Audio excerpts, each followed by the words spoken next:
A milhares de quilômetros do Brasil, em um dos lugares mais inóspitos do planeta, pesquisadores da Universidade de Brasília atravessam o gelo, coletando amostras e desvendando segredos que podem mudar a forma como entendemos o futuro do planeta.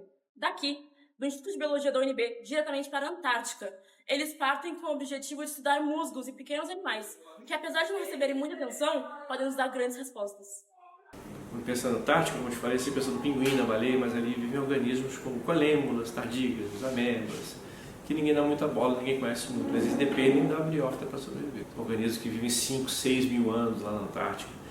Então esses organismos que a gente não presta muita atenção, os crípticos, né, esses organismos que ninguém dá muita bola, são os que mais têm a nos ensinar. Esse é o BioAntar, projeto que levou a UNB ao continente mais gelado do mundo e que há mais de uma década coloca o Brasil na linha de frente das pesquisas sobre biodiversidade antártica. Tudo começou em 2013, quando a Universidade de Brasília passou a integrar o Programa Antártico Brasileiro, chamado de ProAntar. A iniciativa começou em 1982, com o objetivo de promover a pesquisa científica na região e garantir ao Brasil a condição de membro consultivo do Tratado da Antártica. São 14 milhões de quilômetros quadrados, a maior reserva de água doce do mundo, não é a Amazônia, é a Antártica.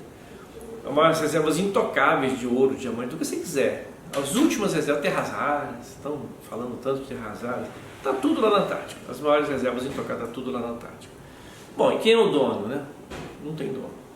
Não tem dono.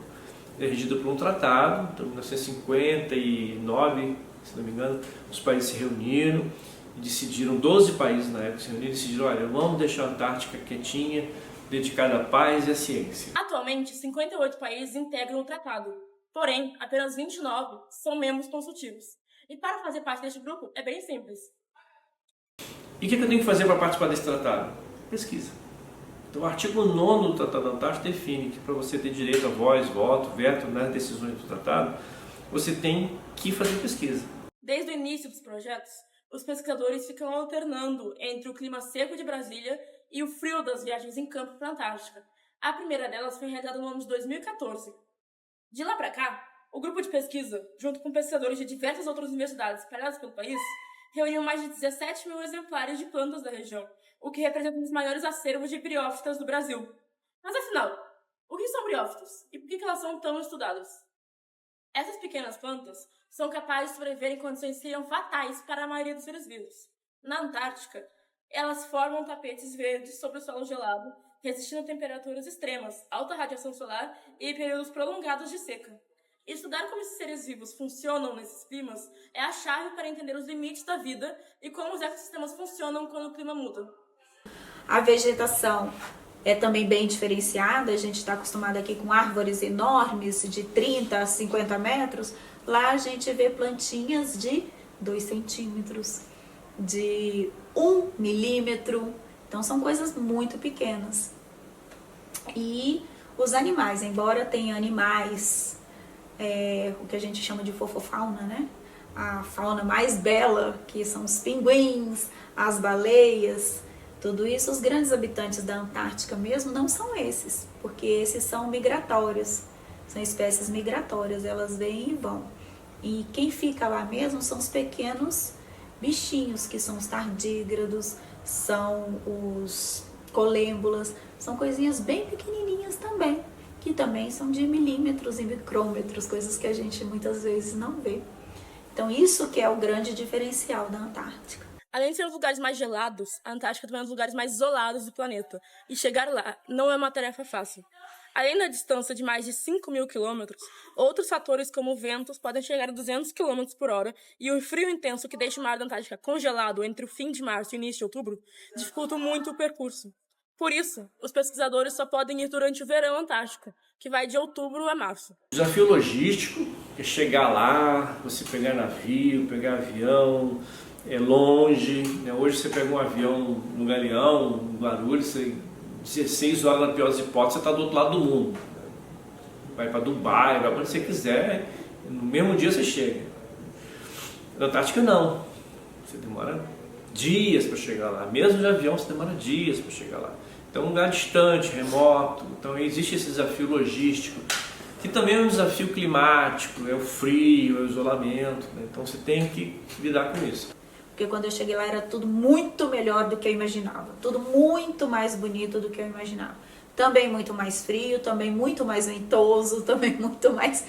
Tudo era muito mais. Então, aquela história que todo mundo fala, né? A Antártica é o ambiente das grandes coisas, é o ambiente dos extremos, e é mesmo. Desde 2021 no laboratório, e aí eu vi as plantas no herbário, eu vi elas ali, eu amo, mas quando eu vi elas ali na minha frente, eu fiquei emocionada. E o lugar é lindo, é tudo muito incrível, é um ambiente assim realmente que é um laboratório a céu aberto, né? Tudo muito intocado, tudo muito lindo. A Antártica é apontada por cientistas como um dos lugares mais sensíveis ao aquecimento global. Para quem acompanha a região de perto há 15 anos, algumas mudanças já são visíveis a olho nu. A gente observa nitidamente que a camada de gelo e de neve está diminuindo ano a ano. E é exatamente isso uma das coisas que a gente está estudando, porque esse gelo desaparece, aparece planta. Como essas plantas apareceram lá? Então, para quem está lá, a gente vê isso acontecer com frequência. Lugares que tinha gelo, hoje tem planta. Antigamente nevava, agora está mais chovendo água líquida. A gente sabe que a Antártida está aquecendo o dobro da média do planeta. Então, a gente tem uma certa urgência para conhecer esses organismos, porque com essa mudança do clima, esses organismos que são adaptados a condições extremas, talvez não consigam sobreviver em condições menos extremas.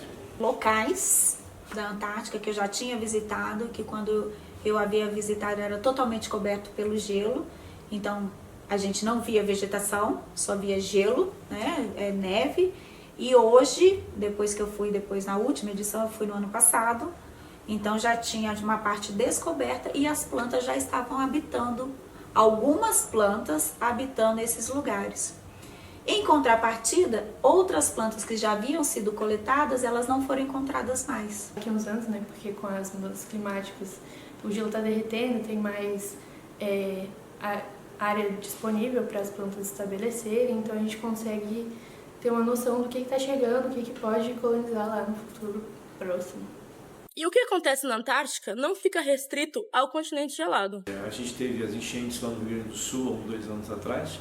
Isso foi causado por uma frente fria que veio da Antártica, né, que se chocou com os rios voadores da Amazônia. Isso pode acontecer a qualquer momento. Então, qualquer mudança no clima da Antártica afeta diretamente o clima no Brasil. À medida que o gelo antártico vai derretendo, vai colocando mais água doce no mar, isso pode alterar as correntes marinhas. Também afeta o clima, afeta a pesca. Organismos que estão debaixo do gelo há 600, 700 anos ou mais, que voltam à vida, a gente não sabe que organismos são esses. O que acontece se esse organismo for patogênico, causa doença, e vier parar aqui? Nós encontramos um fungo lá na Antártica, com a ajuda do pessoal da UFMG, que é capaz de destruir a nossa soja. E ele está na Antártica. Então, o que acontece se esse fungo chegar aqui?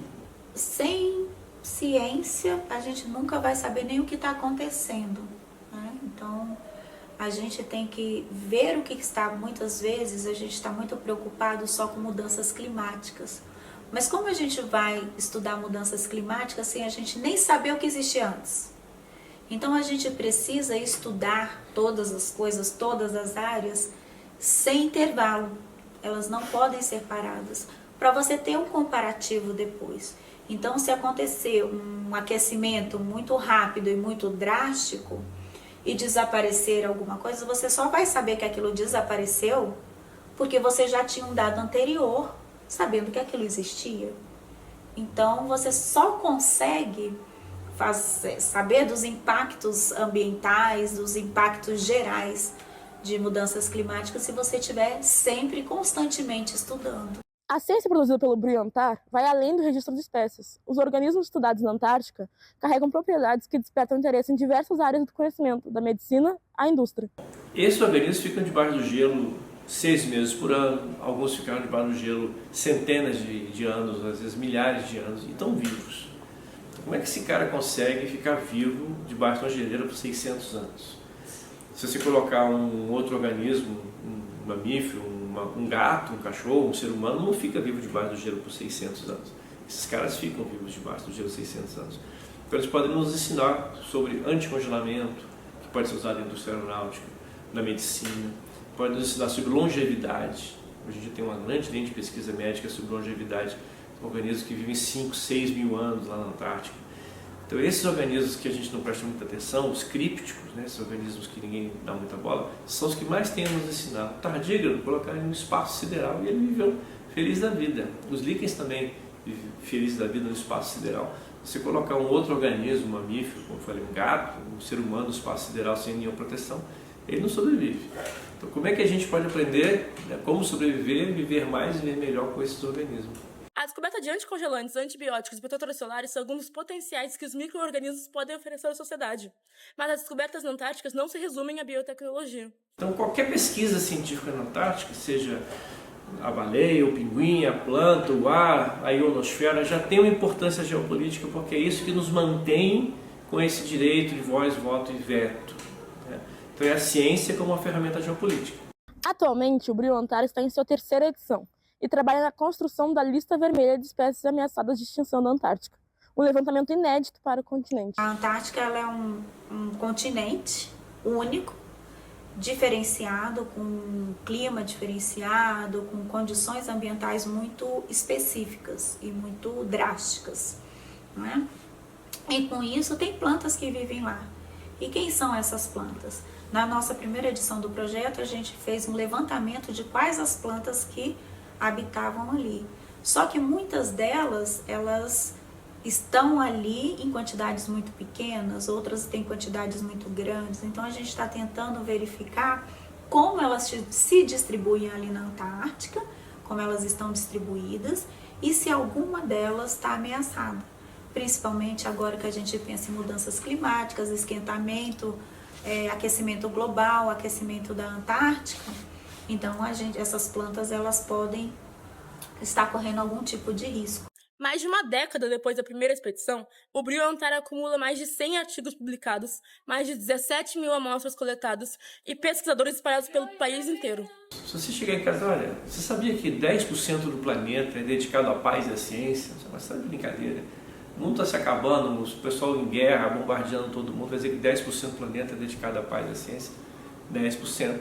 A Antártica é quase 10% do planeta. E ela é dedicada à paz e à ciência. E lá funciona, a ciência é colaborativa. Você vê que países que estão em guerra aqui fora, lá na Antártica eles colaboram. A ciência antártica ela é colaborativa por essência. O Tratado Antártico, a humanidade que ele traz, o sentido de colaboração que ele traz, é uma grande lição para o mundo de hoje. Do Cerrado à Antártica, a UNB prova que a ciência não tem fronteiras geográficas e que, muitas vezes, a resposta sobre o futuro está nos pequenos organismos que ninguém vê.